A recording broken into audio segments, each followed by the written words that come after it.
Ayan.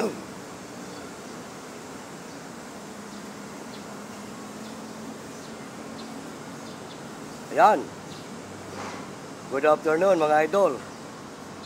Good afternoon. Welcome pong muli sa ating channel. At ito pong muli ang inyong lingkod, si Boyet, ay muling bumabati ng isang magandang hapon. Sama kayong panig ng ating bansa naroon mga idol, Mapa Luzon, Visayas, Mindanao. Nawa ay nasa mabuti kayong kalagayan hanggang sa mga oras na ito. Siyempre mga idol, hindi ko man mabanggit isa-isa ang inyong mga pangalan. Sana ay naririnig nyo ang aking mga pagbati sa inyo. Sa mga sumusubaybay sa ating programa, ay binabati ko kayo ng isang magandang tanghali. Alam nyo mga idol, papaksa tayo ng ibang paksa sa mga oras na ito. Sana ay samahan nyo ko sa maikling sandali ng ating programa. At ang paksa ng ating tatalakayin may kaugnayan sa mga pangyayari dito sa aming barangay. Hindi naman lingid sa inyong kaalaman mga idol, ay miyembro ako ng Lupon Tagapamayapa dito ang aming barangay. At ang trabaho namin bilang mga lupon ay papagkasunduin ang magkabilang panig na magkakabarangay na nagkaroon ng sigalot o alitan. Tulad ng isasalaysay ko sa inyo sa mga oras na ito, galing ngayon yung lingkod sa hearing. Meron kaming hinawakang kaso, physical injury. Slight physical lang naman to mga idol, kaya ito saklaw ng katarungang pambarangay. Maliban na kung serious physical, ayun, hindi na saklaw ng barangay yun. Police matter na yon. Pero ito, slight lang naman, nagreklamo yung complainant. Nakadalawang hearing ito mga idol sa mediation proceeding sa aming kapitan. Nabanggit ko na sa mga unang video ko, ang unang hearing sa mga ganitong pangyayari, mediation. Yun ang tinatawag na mediation proceeding sa barangay captain yan. Nakadalawang hearing ito sa aming barangay captain pero hindi sila nagkasundo. So ang ginawa ng aming barangay captain, siyempre binato sa conciliation panel sa amin, sa Lupon. At pagka nasa Lupon Tagapamayapa na yan sa aming grupo, siyempre nabanggit ko na rin, bubuo kami na tinatawag na pangkat tagapagkasundo. Binubuo yan ng 3 tao. Presiding officer, secretary at isang member. So ganun nga nangyari. Bagamat hindi nasa sa presiding officer itong inyong lingkod, kasama ako sa panel na nag-ayos. Kumbaga assistant ako ng presiding officer. Dahil yung isa naman, yung kasama namin, siya ang tumayong secretary. Kasi binubuo yan ng pangkat presiding officer, pangkat secretary, at saka pangkat member. Ngayon, nung nag-umpisa na kami mag-hearing, talagang matigas yung complainant, ayaw niya, pumayag ng areglo. Ngayon, ang ginawa ng inyong lingkod, tinaliwanag natin sa kanya yung sistema. Dahil nung tanungin ko siya, ano ba talaga ang gusto mong mangyari dito sa iyong reklamo? Hindi raw talaga siya papareglo. Gusto talaga niya ituluyan yung reklamo ng tao sa ginawang pananakit sa kanya. Sabi ko, ang tungkulin namin bilang mga Lupon Tagapamayapa ay pagkasunduin kayo. At yan ang tamang proseso. Ngayon, kung ayaw mong magpareglo at ayaw mong makipagkasundo, siyempre, wala naman kami magagawa kundi ibigay ang kahilingan mo na certification to file action. Pinaliwanag ko sa kanya kapag sinertipikahan namin itong reklamo mo, kailangan i-force mo to. I-push mo para magkaroon ng resulta yung ginawa mong reklamo. Kasi may mga nangyayari niyan dito, hingi na certification, wala naman nangyayari, hindi naman niya pinupush yung kaso niya. Hanggang sa mababalitaan na lang namin, sila nagkaayos out of the barangay proceeding. Ako yan, oras na binigyan ka namin, i-force mo. Pero papaunahan na kita, kapag yan dumating sa husgado at nasilip ng husgado na wala namang matibay na batayan para ituloyan mo yung kanyang reklamo, mauuwi din ka ako yan sa areglo, amicable. Kasi sa amicable naman ka ako, papaliwanag ko sa'yo, baka kaya ayaw mong pumayag, ganun-ganun lang ang amicable. Hindi po ganun. Sabi ko sa kanya, kapag pumayag ka na makipagkasundo dito sa nirereklamo mo, magkakaroon kayo ng kasunduan at yung tinatawag na terms and condition. At dyan ka ko, sa terms and condition niyan, dyan nakasalalay ang karapatan ng bawat isa sa inyo. Ito ka ko sample. Halimbawa, ikaw ang complainant. Di nagkasundo kayo, pumayag ka na magkasundo. Pumirma kayo pareho sa kasunduan at doon sa terms and condition. Kapag itong respondent umulit sa ginawa niya sa'yo, hindi mo na kailangan idaan dito sa barangayan. Hindi na. Erekta mo na yan sa mga kinaukulan na kung saan mo gustong idulog yung reklamo mo. Dalhin mo lang yung amicable settlement na nagkaroon na kayo ng kasunduan, hindi siya nag-comply, hindi siya tumupad. Matik ako yan, dadamputin yan. Yan ang kahalagahan ng meron kayong amicable settlement. Marahil ka ako, sabi ko sa kanya, kaya ang iba, ini-ignore ang barangay kasi akala nila ganun-ganun lang. Sabi ko, no, hindi. Alam mo ba kako, Brad, na ang bawat kasong hinahawakan namin dito, pumapasok yan sa DILG. Dahil meron kami tinatawag na validation.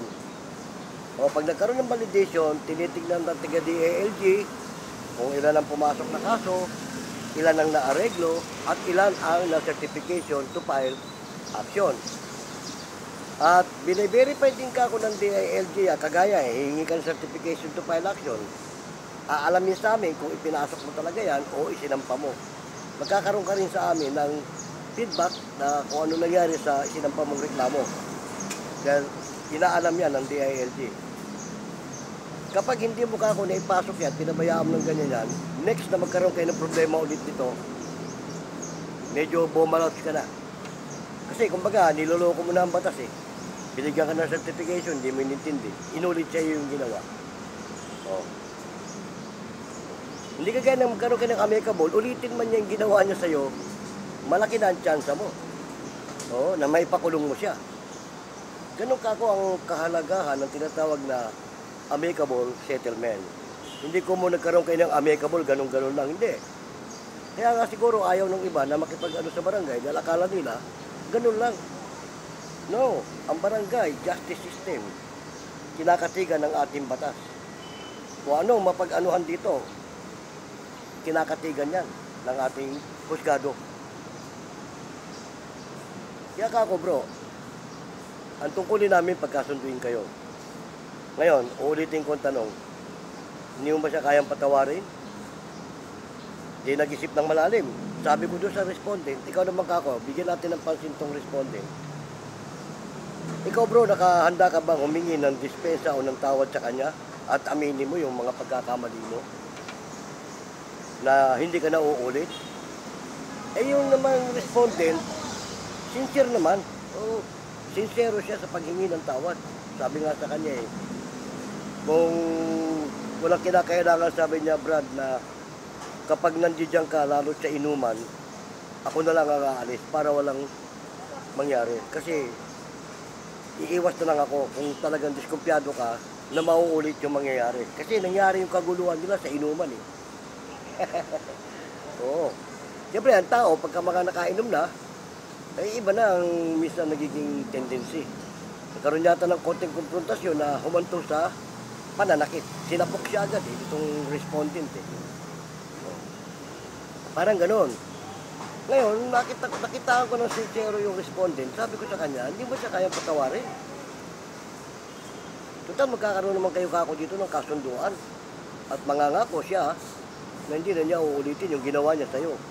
Nung kako sa terms and condition, sa amicable, diyan nakasalalay ang karapatan mo bilang complainant, diyan din nakasalalay ang karapatan niya bilang respondent. Sample, pinatawad mo siya, hindi nagkaroon kayo ng kasunduan, ikaw ang nag-provoke ng gulo. Halimbawa, parang binubuli mo siya, inuulit-ulit mo yung pangyayari. Pwedeng magbaligtad yun, siya naman ang magre-reklamo sa'yo. Oo. Dadalhin niya yung amicable settlement sa kinaukulan, tapos irereklamo ka niya. Oo. Kakatigan yun ng ating batas. Bakit? Eh, ikaw ang pinatawad mo nga siya, tapos binubuli mo naman. Oo, di ba? Mali.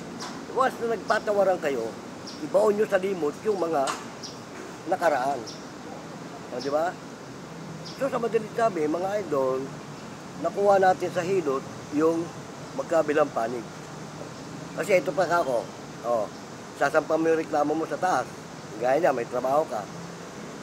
Isipin mo, ilang oras mo kami pinag-antay dito bilang complainant.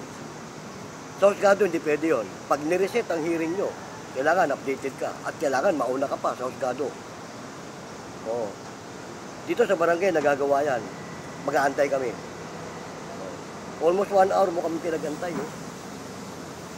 Yan ha, isa sa option yan. Pag ikaw, certification to file action, hindi pwede yung ginagawa mo na ganyan na ikaw ang aantay ng husgado. Matidismiss ang kaso mo.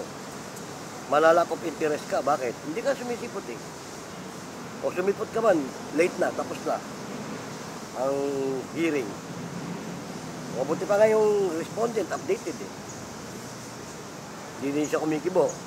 Kaya ako, binibigyan kita ng magandang Ngayon, ikaw pa rin kako masusunod. Siyempre, complainant ka eh. Kung ayaw mo talaga, wala kami magagawa. Sandali lang kako, gumawa ng certification to file action. Kung meron kaming form dyan, pipilapan lang yan, tapos pipirmahan mo. Pero kako, pag ipinail mo yan doon, gagastos ka ron. Unang-una, siyempre, kung wala ka naman pang sa abogado, meron tayong PAW. Ganon din naman siya, lalapit din sa PAW yan para makipag sa reklamo mo. O ngayon, hindi ko PAW yan eh, ganon na lang. Siyempre, kahit pa paano, yung mga kinaukulan nating mga abogado, although binabayaran ng gobyerno yan, sinusunalduan ng gobyerno yan, kahit pa paano meron kang pakonsuelo, di bobo. O, di ba? Huwag kang balatuba. Ganon. Kaya malaking abala. Sa trabaho mo lang, kakubrad, abala yan. Kada hearing, abala sa trabaho mo yan. Kung magkataon ka, di ba, naka-duty ka, a-absenan mo yan. Pero mo yung abalang mangyayari. Kaya na, meron tayong ganitong barangay justice system o yung tinatawag na lupon tagapamayapa para dito pa lang, yung ganyung simple problema lang, maayos na. Huwag lang humantong kung saan-saan. Maliban na kung serious yan. Kami mismo, ang magpo-portion yan na hindi na yan para dito, sa ano na yan. Di ba? Tuloy mo na yan. Eh wala eh, light physical lang naman eh. Tsaka, anong yung nakalagay sa medical mo, kung mababaw lang naman eh. Talagang, kumbaga, maareglo pa yan, maayos pa yan. Pwede mo siyang singinin sa danyo sa mga nagastos mo. Ganun naman eh, pag nakipag-areglo eh. Sisingilin mo siya kung magkano nagastos mo sa medical. So, pati yung araw na hindi ka nakapasok, halimbawa, yun ang sasagutin niya sa'yo. Dahil gusto niya makipag-kasundo, makipag-areglo. Pero nasa sayo na rin naman yun kung hindi mo na sa kanya pamabayaran at na-intim na makikipagkasundo ka rin nang walang ano pa mang kahilingan. So, ganun lang ako, idol. Kami dito sa grupo ng Lupon Tagapamayapa, wala kaming pinapanigan. Huwag mong isipin na pinapanigan namin siya. Kaya namin hinihimok na may kapagkasundo. O kasi, pinapaliwanag lang namin siya. Pero pag talagang ayaw, sino kami? Para hadlangan yung gusto mo. Di ba? Complainant ka eh. At ikaw ang masusunod, hindi siya. Hindi yung respondent. Susunod lang sa iyo, susundan ka lang niya kung saka magpapile ng reklamo. Ngayon, kaya lang tayo may ganito, para nga, yung mga ganyan simple problema, maayos natin, di ba? O, di ba? Kasi unang-una, perwisyo yan. O halimbawa, pinasok mo na yung kaso mo, ang first proceeding ninyo, maghaharap kayo, hapon, ay kung nakapasok ka na nun, hindi pwedeng abstinent yun. Hindi pwedeng sabihin na, sir, meron kaming hearing, uwi muna ako. Kung ano ba at umaga. Ganyan, kaya tayo itinatagtong gantong barangay justice system o yung tinatawag na lupon tagapamayapa, katarungang pambarangay, para sa ganyang usaping pambarangay na magkakapit-bahay, dito na lang ayusin. Hindi naman lahat saklaw ng barangay katarungan o ng barangay justice system. Gaya ng binanggit ko, kung serious physical law, wala tayong pag-usapan. At hindi na yan, kailangan dumaan dito. Oo. Diretso na sa pulisyan. Kasi lalo serious, masama ang kalagayan mo. Hindi na yan dito. Kaso slight lang naman. Pwede pang maayos. Ganyan, nakikita ko naman kako, sincere naman yung paghingi niya ng tawad sa'yo. Sabi pa nga nung respondent, wala akong kinakailangan, lumuhod ako sa kanya. Isipin mo yun, walang taon dapat luhuran, Diyos lang. Di ba? Yan, kung papatawarin mo isang tao, yung kailangan, bukal din sa sarili mo, hindi yung parang napipilitan ka lang. Ganon. Nag-isip. Siyempre, may pagkakataon. O sige, kako, ganito. Kung hindi mo pa sa kayang patawarin sa ngayon, i-adjust natin, meron tayong cooling period. Ang cooling period natin, almost 1 week din. 3 to 4 days cooling period yan. Saka babalik kayo dito. Ay, nung tignan sa kalendaryo, dadaan ng mahal na araw, tatagal. O, di ba? So, sabi ko nga, medras, andito na rin lang tayo, ba't di ba natin tapusin to? Sabi nga, kung makukuha nyo ng paupo, hindi nyo na kailangan kunin ng patayo. Nakukuha nyo ba kung ibig sabihin nun? Ibig sabihin, andito na rin lang tayo, hindi tayo kailangan mag-aksaya pa ng oras at ng panahon na i-reset pa natin ito. Nag-effort na rin lang tayo, di ba? Ayun, meron ng kote, tinitignan din yan yung respondent. Mababaw din naman yung loob. Alam ko naman mababaw ang loob din ng complainant. Ang sabi nga niya gusto ko lang siyang bigyan ng leksyon. Itong nangyari ito, leksyon na to sabi ko sa kanya, leksyon na to sa kanya Oo, di ba? At yung sinasabi ko naman sa'yo na oras na umulit siya, wala na dapat pag-usapan. Matik na yan. Kakatigan ng ating batas yung amicable settlement na nangyari sa inyo. Sabi ko nga, dyan nakasalalay ang karapatan ng bawat isa sa inyo. Pwede nga magbaliktad, halimbawa, ikaw nang bully sa kanya. Pwede ikaw naman yung demanda niya. Hindi na rin dadaan dito yun. Nagkaroon na kayo amicable Nagkasundo na kayo ikaw nag-provoke. Lalo na pag siya, inulit niya. Di ba? Ayun, mabuti naman mga idol, parang naliwanagan din siya sa mga paliwanag namin. Kasi nga, sabi ko nga sa kanya, tungkulin namin, mapagkasunduin ang bawat magkabilang panig sa abot ng aming makakaya. Pero huwag niyong isipin na pinipilit namin kayo. Tinakot o ikaw yun. Ikaw masusunod sa sarili mo Kasi kung ayaw mo naman talaga sino ba kami? Para hindi sundin ang kahilingan mo. Karapatan mo yun. Humingi ka ng certification to file action Ibibigay namin sa iyo. Sandali lang, itatype lang yan Pero ang tanong, pag sinertification to file action yan, doon na kayo, wala na kami pakialam. At yan naman, kako, kung mababaw talagang baka ibalik din yan dito. May mga pangyayari ka kung ganyan na binabalik sa barangay para dito na lang tapusin. Diba?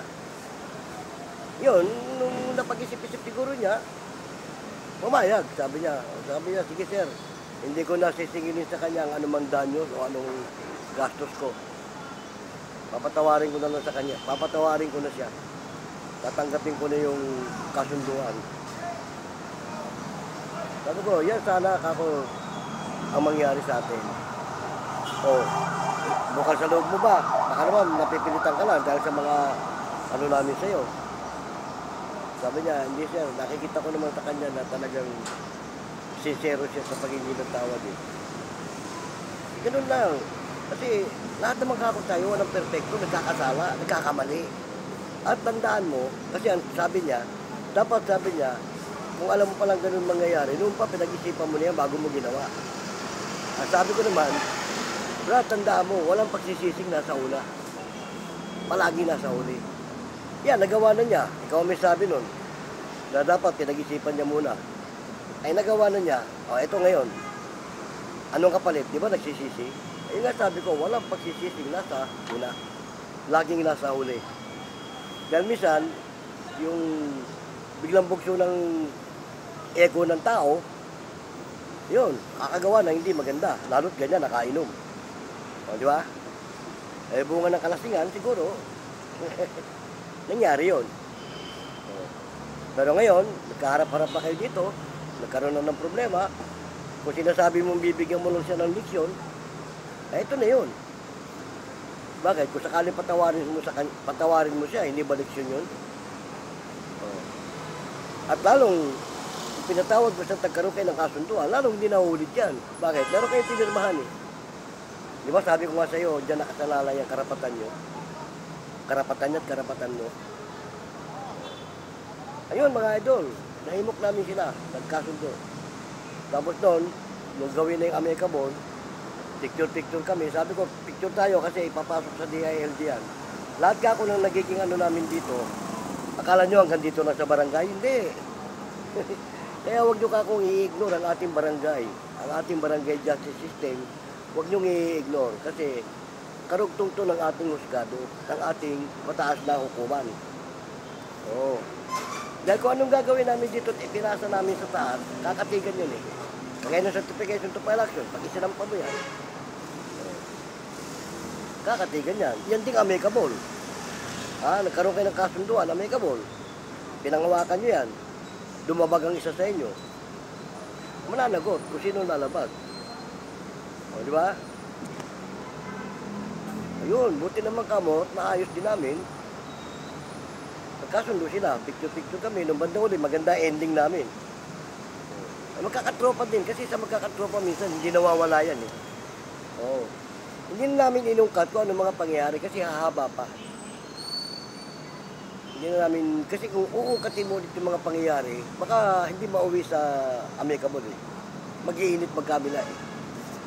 Kaya pagka ganon, hindi na inuungkat yung mga nakaraan. Ang itatanong lang dyan, ano ba nangyari? Dahil sa inuman, nangyayari talaga yan, lalo't mga nakainom na. Kaya yun mga idol sana may nakuha kayong konting idea tungkol sa sistema ng Lupon Taga-Pamayapa tungkol sa barangay justice system. Umiba tayo ng topic dahil huwag naman yung puro na lang yung napapanahong issue. May nag-comment ka sa akin eh. Sabi nung nag-comment sa akin, bakit palagi na lang si Labrador ang inaano nyo? Wala ka na bang ibang alam na i-content kundi yan? Nakakasawa na. Simple lang sinagot ko. Sabi ko, idol, pasensya ka na. Napapanahong issue eh. Di ba? Kumbaga, susundan lang natin yung napapanahong issue. So, siguro, parang naumay. Hindi ko masisisi. Shoutout kayo idol yung nag-comment sa akin ng gano'n Hindi ako nagagalit, natutuwa lang ako. Kasi tama naman yun sa'yo eh. Nakakaumay, di ba? Kaya lang, idol, napapanahong issue yun eh. Kaya sinusundan lang natin. So, salamat sa comment mo Idol kita. Lahat ng nagko-comment sa akin, masamang comment man yan, bad man yan, ano yan, idol ko pa rin kayo. Kasi bakit? Nakapasok kayo sa channel ko eh. Subscriber ko kayo at saka naging follower ko na rin kayo, naging viewer ko kayo. Hindi man kayo mag-subscribe sa akin, viewer ko pa rin kayo. Di ba tama? Kaya doon sa idol na yun idol, shoutout sa'yo. At doon sa mga iba pa nating mga idol na nagko-comment. O ito kung meron kayong comment dito sa tinalakay natin, lagyan nyo lang dyan sa comment section. At kung meron kayong mga katanungan tungkol sa sistema ng barangay justice system, kung kayo may magtanong, ilagay nyo lang dyan sa comment section, tatalakayin natin. Kasi, sa totoo lang, nabanggit ko na sa inyo sa mga una kong video na ang talagang programa natin, nung hindi pa nauuso itong mga ganitong issue, tungkol sa barangay justice system at yung mga iba pa, halo-halo nga eh. Kaya nga nakalagay dyan, paranormal vlogs, kasi nagko-content din tayo doon sa mga idol natin na nasa paranormal, yung mga nagko-ghost hunter, ghost exploration, nagre-react din tayo dyan, nagko-comment tayo dyan, binibigyan din natin ng ganitong content, yung mga napapanood natin, ng mga idol natin. Kaya itong programa ng inyong lingkod, mga idol, halo-halo nga eh. Oo, kumbaga halo kay ubi. Pero talagang main objective ng channel kong ito, sa ano to, sa katarungan pambarangay, at saka dyan sa mga ghost exploration, paranormal system. Yan, ngayon, kasi nga napapanahong issue, itong kay Ginoong Labrador, idol nabanggit ko na naman si Ginoong Labrador baka ma-open ka na naman, sabihin mo na naman, tinalakay na naman natin. Hindi. Naano ko lang. Kumbaga, nasundot lang natin ang kay Ginoong Epifanio Labrador. Meron pa nga pala tayong ibang alam nyo ba ang ating Pangulong Bongbong Marcos? May maganda siya ngayong panukala tungkol sa mga senior. Yung umidad na ng 80, makakatanggap na ng 10,000. 80, 85, hanggang 90. Kaya lang, itong inyong lingkod, hindi pa makakatanggap. Wala pa tayo dun eh. Yun lang, magandang yun ng ating Pangulo. Kasi, ako nga meron akong kinontent tungkol sa ganyan, sa senior eh. Ang sabi ko nga, kasi, naging panukala na nga na pagdating ng 100 years, meron kang 100K, di ba? Doon sa content ko nga, pinanukala ko, sabi ko, kung ako magpapanukala niyan, yung 100K na para sa 100 years ng isang senior, pwede na kako yan. Halimbawa, umidad ka ng 60. Di yung 100K, ibigay na yung 60,000 mo. Kasi baka di ka na umabot dun eh. Then, pagdating mo ng 70, another 1K. 71, another 1K. Pataas na pataas hanggang marating mo yung 100 years. Pero, sa tingin ko, yung panukala kong ganun, mukhang hindi mangyayari. Pero maganda yun, kung matutuloy yun, kasi isipin mo ang regular na para maging senior ka, di ba, 60. Pag edad mo ng 60, senior ka na. Dapat yun, sabi ko nga, kung ako ang nasa batas at ipapanukala yan, lahat na nga abutin ng 60. Pag nag-file ka ng application mo for senior citizen, edad mo 60, matik yun. Pag birthday mo, bigay yung 60 sa'yo. Di ba, may 60,000 ka. Pagdating ng 61, may another 1,000 ka, at least nakuha mo na yung 60. Kung edad mo naman, 70, bigay na 70. Diba? Ganon. Pagdating mo ng 80, ibigay yung 80. Di ba? Mas malaking pakinabang ng mga senior pagka yun ang nagkatotoo. Pero okay na rin yung ginawa ng ating Pangulo na pag edad mo ng 80, mabigyan ka kuswelo di bobo kahit na 10,000. Malaking bagay na yun. Ako nga bilang senior, magkano lang sa akin? Nasa 1.5 lang ako eh. Lahat ng mga bagong senior, 1.5 lang ang binibigay. Dito sa amin, 1.5 lang ang senior. Pag naging 70 ka, yan, maaaring maging 2.5 ka. Depende. Kumbaga, hindi pare-pareho eh. Di ba? Pero yung panukala ko, kung yun ang matutuloy, tiba-tiba talaga mga senior. Isipin mo, pagdating mo ng 60, nag-file ka ng pagka-senior mo, matik, bibigay yung 60,000 sa'yo. Diba, ipinrasis yung pagka-senior mo, 60. Inabot ng 61, hindi pa na ibibigay. Yung pagdating ng 61 na ibibigay sa'yo. Diba? Kasi, bawat year, may 1,000. Diba, pinrasis yung pagka-senior mo, 60 ang edad mo, hindi pa na ibibigay yung 60,000 sa'yo. Inabot ka na ngayon ng 61. Pag birthday mo, kailangan 61 na ibibigay sa'yo. Tumaas na eh. Tumaas na yung isang taon, 61 ka na eh. Ganon. Pero yun, sa akin lang yun, panukala ko lang yun. Pero alam ko naman siguro, hindi matutupad yun dahil siyempre, yung mga kinukunan natin, binabudget din yan yung sistema ng ng senior. Pero yung panukala, yung ng ating Pangulo, maganda yon. Maganda pagkakataon nyo sa mga senior. Pero mo si Duterte nga nasa Netherlands na tatanggap na siya ng 10,000. Kasi 80 na siya 80, 81, pataas hanggang 90, merong 10,000 yata na ibibigay ang ating government. Saka maraming magagandang, hindi lang naunawa ng iba natin mga kababayan, maraming magagandang proposal ang ating Pangulo.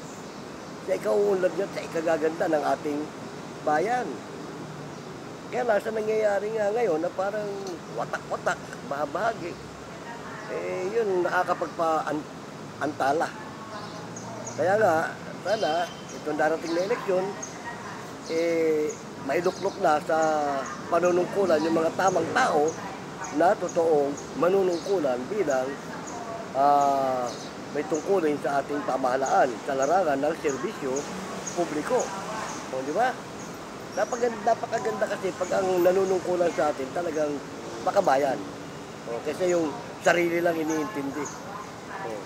Itong grupo ng mga Duterte, kung ako tatanungin, hindi na nga yan dapat makabalik sa pwesto kasi dumaan na tayo dyan nakarating na sila dyan pumwesto na sila Ang tanong, may nangyari ba? Pangit nga na nangyari nung sila nakapwesto tatanggapin natin siya hindi nung naging Pangulo ang Pangulong Digong.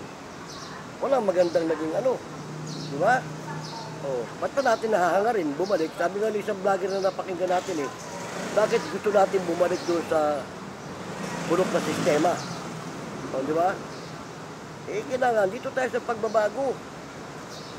Naranasan na natin yung mga nakaraan Bakit pa tayo babalik doon? Kaya sana itong darating na eleksyon, ang mga manunungkulan sa atin, talagang nasa larangan ng serbisyo publiko para sa ating mga mamamayan. Sana huwag na tayo magkamali ng ating iluluklok. Yung iluluklok natin yung talagang katuwang ng ating Pangulo. At itong programa ng ating Pangulo, tuloy-tuloy na yan. Kasi nga yung national recovery, makakamit natin yan sa pamamagitan ng nitong ating Pangulo sa kasalukuyan. Kasi nangyari na nga na may hula kasi na kapag ang Pangulong Digong ang umupo, malulubog ang ating bansa. Ang tanong, nangyari o hindi? Nangyari. Nalugmok. At maraming napahamak. Di ba?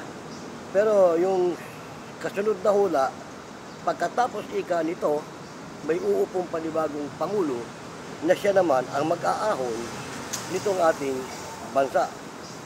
Sino ba sumunod na naupong Pangulo? Di ba si ating Pangulong Bongbong Marcos? Huwag na nating hayaang mawala pa yan. Kasi sabi nga, siya mag-aahon ng ating bansa sa pagkakalugmok. Ngayon, kung ibabalik natin sa dati, wala. Kaya tama lang na sa darating na eleksyon, piliin na natin ang mga tamang tao na siyang magsiservisyo sa ating pamahalaan para malagay na sa tama ang ating gobyerno. Alam nyo, ang ating Pangulong Bongbong Marcos, sa totoo lang, parang napupundi na rin sa mga nangyayari. Kaya hindi natin sila masisisi na magkamay na bakal na rin. Kasi wala ka naman nangyari nung kapanahonan nila Ang daming nasawi, ang daming... Ngayon, sinisisi nila ang puntong sa ating Pangulo dahil nga sa nangyari na pinadala sa Netherlands. Yung pagsampa naman ng reklamo sa dating Pangulong Duterte, noon pa yun nasa ICC pa tayo dun Kumbaga covered pa talaga ng ICC yung reklamo. Although kumalas na tayo, nakapasok na yung reklamo, alam nga namang baliwalain ng ICC yun. At marami tayong napapanood na nagsasabi noong panahon ng ating Duterte wala ka talaga mapapala sa ating hukuman. O maraming takot mag-file ng reklamo dahil alam nila na walang mangyayari. Ngayon na siguro, kikilos ang ating hukuman, ang ating mga kinaukulan dahil iba na ang presidente. Kasi ang presidente natin, si Bongbong, makatarungan yan eh. So, makatarungan, sa totoo lang.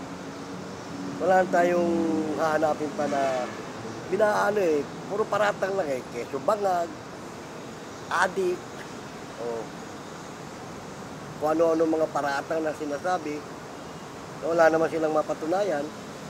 O di ba?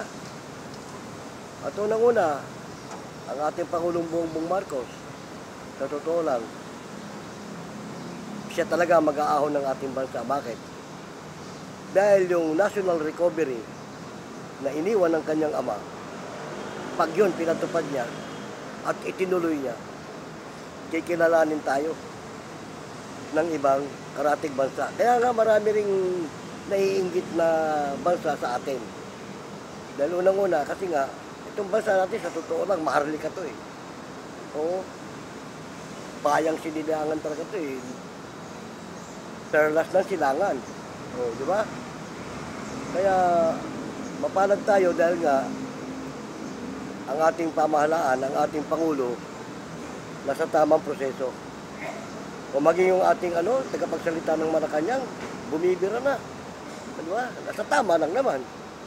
O, sinasagot niya yung mga aligasyon o kung ano mga tanungan na nasa tamang proseso rin. Kaya, tama lang yun. Na sagutin na nasagutin ng ating pamahalaan yung mga batikos na ginagawa sa kanya.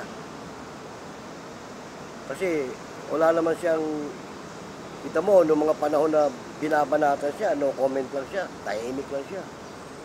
So, siyempre, yung kasabihan nga na pag puno na ang salop, ay dapat nang kalisin. O, di ba? Parang ganun ang nangyayari sa ating Pangulo ngayon. Napupuno na eh. Kabi-kabilang tuliksa, kabi-kabilang paratang. O, di ba? Kaya panahon na para sa tuluyang pagbabago. Go, go, go!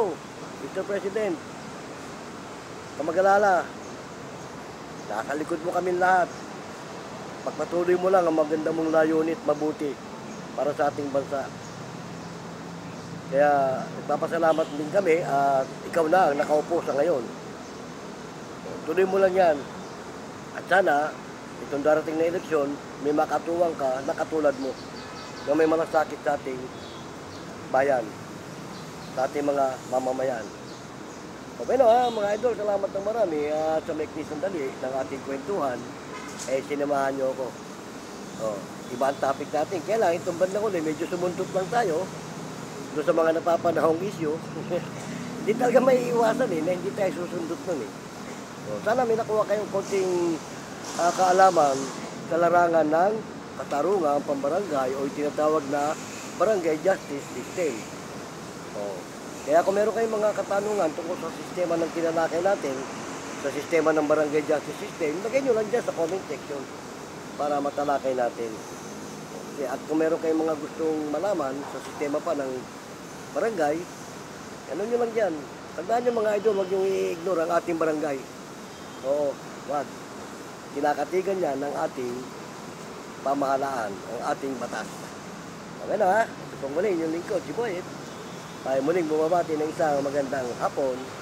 Saan man kayong panig ng ating bansa, Mapa-Luzon, Visayas, Mindanao, nawa ay nasa mabuti kayong kalagayan hanggang sa mga oras na ito. Gayon din naman ang ating mga idol na nasa ibayong dagat, saan man kayong panig ng ating mundo naroon. Binabati ko kayo ng isang magandang hapon, kung hapon dyan, isang magandang umaga, kung umaga dyan, at isang magandang gabi, kung gabi sa lugar ninyo. Okay na, hindi ko man mabanggit ang inyong mga pangalan, may nagpapasalamat ako ng marami sa inyo, sinamahan nyo ako sa Mikli Sandali, itong ating programa. Hanggang muli, paalam!